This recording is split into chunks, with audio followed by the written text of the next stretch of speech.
estava trabalhando na Johnson, né? E quando me casei, comprei uma casa na Rua Oroz, perto da Johnson, né? E um casalzinho novo chegando lá, as pessoas da igreja, né? Foram lá nos visitar, tal, né? Sempre sorridentes, né? E nos convidaram para participar dos terços que aconteciam no bairro, toda semana, né? Eu conversei com a Vilma, nossa, a gente participava das reuniões lá em Mogi, em São Paulo, Suzano, né?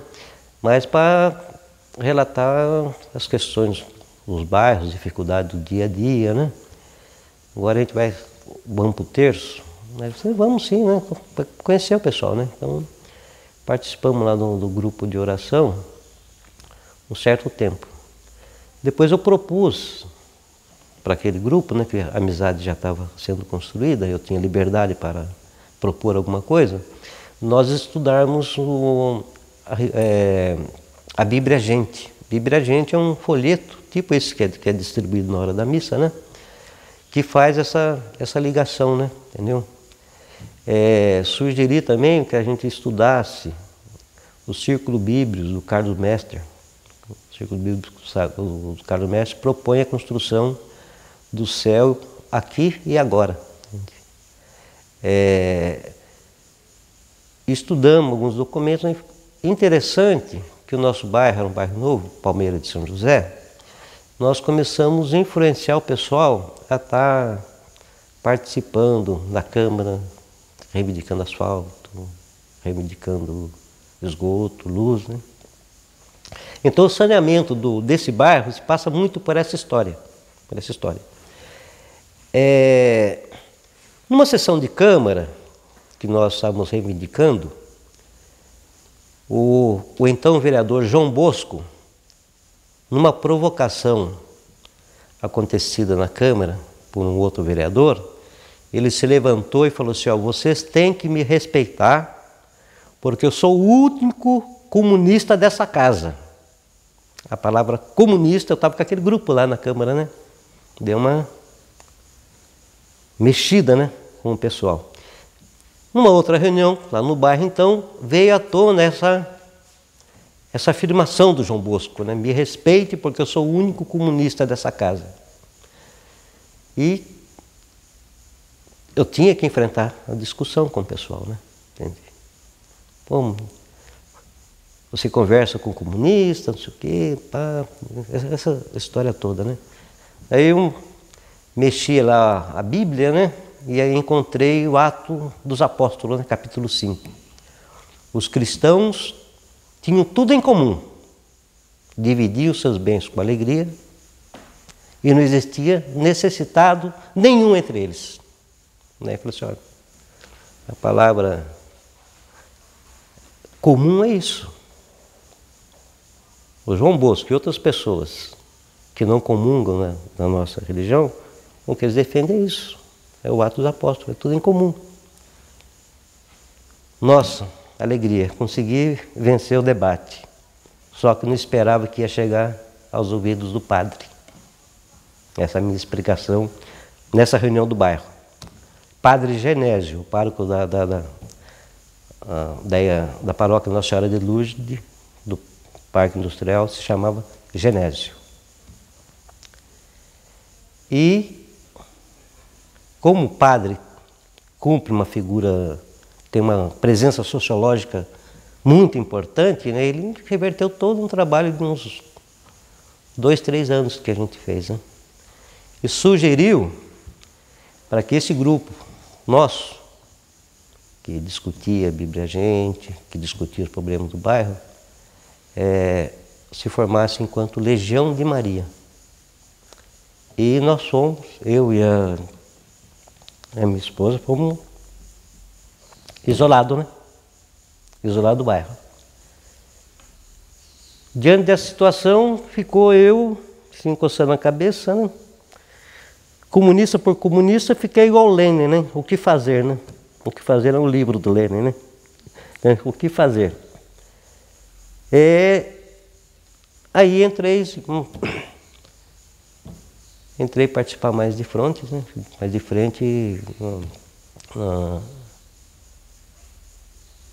no movimento operário sem esse link da igreja.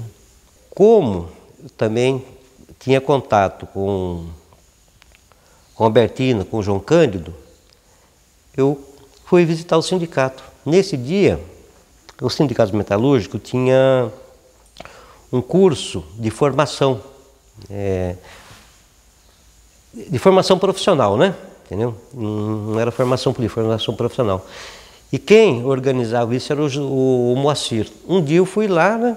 Não estava tendo aula de matemática, de português, né? Estava tendo junto aos alunos, a discussão sobre o CONCRAT, né? O CONCRAT era a organização de um movimento para se ter uma central, né? E já estava sendo marcado, estava sendo agitada uma greve geral, né? Então, daí eu participei na organização, né, na discussão dessas greves gerais.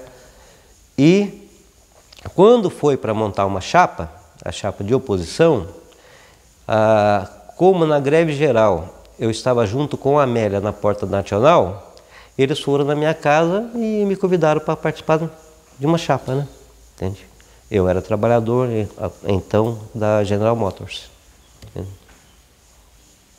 Nós organizamos a chamada Chapa 2, sem pelego e sem patrão. Eu já, antes de estar na chapa, antes de ser diretor, eu já tinha um grupinho que discutia, né, as questões internas da fábrica, né? Por exemplo, pressão da chefia, situações nocivas à prática ao trabalho.